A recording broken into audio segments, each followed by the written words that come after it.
Hello guys, আপনারা সবাই কেমন আছেন? আশা করি সবাই খুবই ভালো আছেন, সুস্থ থাকুন।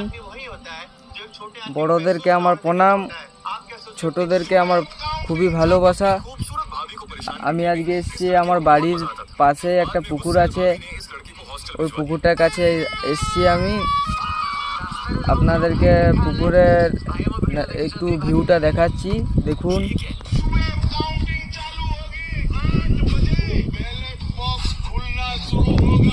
আমি এখন আছি আমাদের পুকুরের সাইডেই আর কি। ঠান্ডা ঠান্ডা খুব হাওয়া দিচ্ছে, হাওয়াটা খেতে খুবই ভালো লাগছে। গরমকাল, হাওয়াটা খুবই ভালো লাগছে।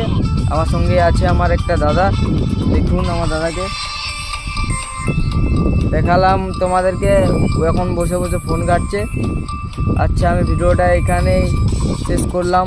আপনাদের যদি ভালো লাগে একটু সাবস্ক্রাইব করে যাবেন, ভাইটাকে একটু দেখবেন। আচ্ছা, টাটা।